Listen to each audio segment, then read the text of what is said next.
గుంటూరు జిల్లా తెనాలిలో మాజీ మంత్రి రోజాపై జబర్దస్త్ ఆర్టిస్ట్ కిరాక్ ఆర్పి విమర్శలు చేశారు. నకిలీ మద్యం కేసులో సీఎం చంద్రబాబు, మంత్రి లోకేష్ కుట్ర ఉందని రోజా చేసిన వ్యాఖ్యలను ఆర్పి ఖండించారు. అసలు రాష్ట్రంలో కల్తీ మద్యానికి ఆజ్యం పోసిందే జగన్మోహన్ రెడ్డి అని ఆరోపించారు. 2019 నుంచి 2024 మధ్య పాలనలో కల్తీ మద్యం కారణంగా 35,000 మంది మృతి చెందారని, ఈ విషయాన్ని రోజా గుర్తు చేసుకోవాలని కౌంటర్ ఇచ్చారు. నకిలీ మద్యాన్ని పట్టించింది, దోషులను అరెస్ట్ చేయించింది, సిట్ దర్యాప్తు బృందాన్ని ఏర్పాటు చేసింది చంద్రబాబు నాయుడేనని ఆర్పి స్పష్టం చేశారు.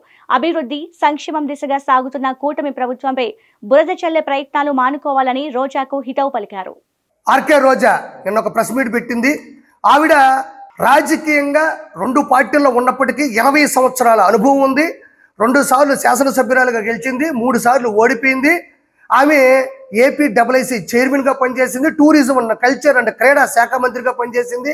ఆవిడ మహిళా అధ్యక్షురాలుగా కూడా పనిచేసింది. ఆవిడ ఒక మినిస్టర్, అది ప్రత్యేకంగా చెప్పనక్కర్లేదు. ఆవిడ మాట్లాడే భాష, నేనంటే తాడు బంగారం లేనోడిని, నేను రాజకీయాల్లోకి కొన్ని సంవత్సరాల క్రితం వచ్చినోడిని. ఆవిడ ఇప్పటి ఆవిడ కాదు, ఆవిడ నాయకురాలు, మళ్ళీ ఆవిడ సేవకురాలు, ఆవిడ మళ్ళీ శ్రామికురాలు, మళ్ళీ ఆవిడ అమాయకురాలు. ఇన్ని రాళ్ళు ఉన్నాయి ఈవిడ విషయంలో. ఒకసారి ఆవిడ ఏం మాట్లాడుతుందో ఒకసారి విందాం. ప్రభుత్వం ఎన్డీఏలో ఉన్నామంటారు. ఎన్డీఏ అంటే నేషనల్ డెమోక్రటిక్ అలయన్స్. మామూలుగా ఎన్డీఏ అంటే ఎన్డీఏ అంటే డెమో అనింది, డెమోస్టిక్ అనబోయింది. National democratic alliance. ఈవిడేమో దాన్ని పట్టుకొని నోరు తిరగట్లే. ఎట్టో దేవుడి దేవుళ్ళ అలయన్స్ అనింది, ఏలియన్స్ అలా. అది పెద్ద చిక్కొచ్చి పడేది ఈవిడికి మళ్ళీ.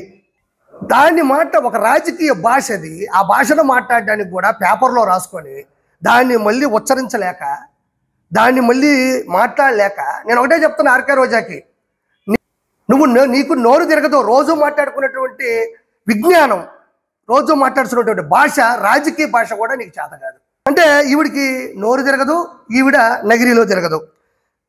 ఈవిడేం మాట్లాడుతూ ఇంకొకసారి వినండి.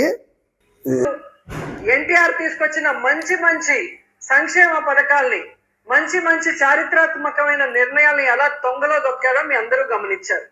ఆ తర్వాత రాజశేఖర రెడ్డి గారు తీసుకొచ్చిన సంక్షేమ పథకాలు, చారిత్రాత్మకమైన అనేక నిర్ణయాల్ని ఎలా తుంగలో దొక్కాడో మీరు చూశారు. ఈ రోజు మళ్ళీ ఒక్క అవకాశం ఇవ్వమని ఏడ్చి అధికారంలోకి వచ్చిన తర్వాత ఏ విధంగా జగన్మోహన్ రెడ్డి గారు తీసుకొచ్చిన సంక్షేమాన్ని, అభివృద్ధిని ఎలా తుంగలో దొక్కుతూ ఈ రాష్ట్ర ప్రజలకి నరకాన్ని చూపిస్తున్నారు. ఇక్కడ గమనించినట్లయితే ఆర్కే రోజా ఏం చెప్పిందో నేను ప్రత్యేకంగా మీకు చెప్పక్కర్లేదు. ఆర్కే రోజా అంటుంది ఎన్టీఆర్ గారికి సంబంధించినటువంటి పథకాలు ఆపేశాడు అంటుంది. అదేవిధంగా జగన్మోహన్ రెడ్డి గారు ఇచ్చినటువంటి సంక్షేమ పథకాలు ఆపేసి ఈరోజు జనాల్ని రోడ్డు మీద పడేశాడు అంటుంది. జగన్మోహన్ రెడ్డి ప్రవేశపెట్టినటువంటి పథకాల లిస్టు చూడండి అయ్యా. ఆర్కే రోజా చెప్పకనే చెప్పింది ఎన్డీఏ అంటే నారావారి డిస్టిలరీస్ అడ్మినిస్ట్రేషన్ అంటే. అసలు రోజా అంటే తెలుసా మీకు? రోజా అంటే రోజు జాగారం. రోజా అంటే రోజు, రోజు జాగారం. ఎందుకంటే ఇంత ముందున్నటువంటి ఆవిడికి ప్రోటోకాల్ లేదు, ఇంత ముందున్నట్టు అభిమానులు లేరు, ఇంత ముందున్నట్టు వెనక ముందు కారులు లేవు, ఇంత ముందున్నట్టు తలసరి ఆదాయం లేదు, ఇంత ముందున్నట్టు తిరుమల టికెట్లు లేవు అమ్ముకోవడానికి, ఇంత ముందున్నట్టు దందాలు, దౌర్జన్యాలు, అవినీతి, అక్రమాలు చేసే పరిస్థితి లేదు. కాబట్టి ఆవిడికి నిద్ర పెట్టి సావట్లే. రోజా అంటే రోజు జాగారం, రోజా. సరే ఇంగ్లీష్లోకి వెళ్ళిపోతాం సార్. ఎన్డీఏ అంటే అనింది కదా, నారావారి డిస్టిలరీస్ అడ్మినిస్ట్రేషన్ అని. రోజా ROJA ఎప్పుడు చెప్తూ ఉంటుంది రోజా. ఏమంటుంది రోజా అంటే?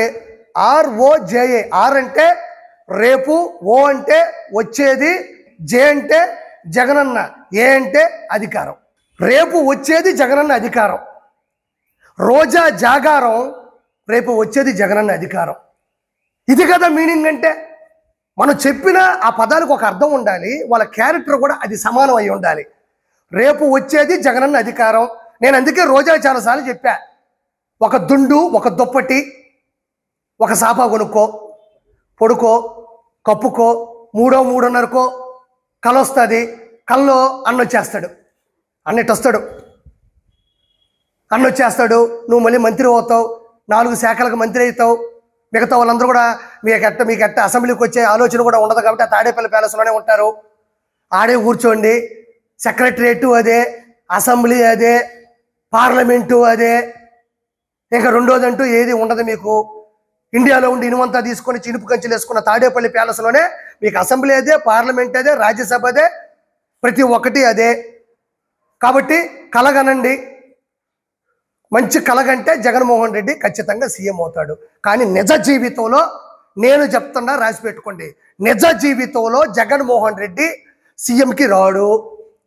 నేను ఒకటే కోరుకుంటున్నా మీ అందరినీ, మీ అన్నం తీసుకొని వచ్చి అసెంబ్లీలో వదిలిపెట్టండి.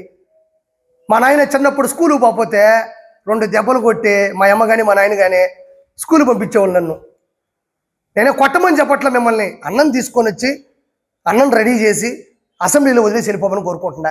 ఎందుకంటే పులివెందుల ప్రజలు కూడా ఆయన గెలిపించారు 1000 ఓట్ల మెజారిటీతో. పులివెందుల ప్రజలకు సంబంధించినటువంటి బాధలున్నా, ప్రశ్నలున్నా, ఏదన్నా మాట్లాడాల్సి వచ్చినా ఆయన మాట్లాడాల్సింది ఎక్కడంటే అసెంబ్లీలో మాట్లాడాలి. దయచేసి అన్నని అసెంబ్లీకి పంపించమని కోరుకుంటున్నా. మీరు అన్నని అసెంబ్లీకి పంపించే పరిస్థితిలో లేకపోతే మాట్లాడబాకండి. అన్నని అసెంబ్లీకి పంపించే పులివెందుల పులి అంటారు కదా, దయచేసి పులి 2 చోట్ల ఉండాలండి. ఒకటి అడవి, లేదంటే అసెంబ్లీ. పులి లాంటి మనిషి అయితే అసెంబ్లీలో ఉండమనండి. నిజంగా పులి అయితే అడవిలో ఉండమనండి. అడవిలో ఉంటాడా, అసెంబ్లీకి వస్తాడా? ఇవి 2 నాకు సమాధానం కావాలి. Thank you so much.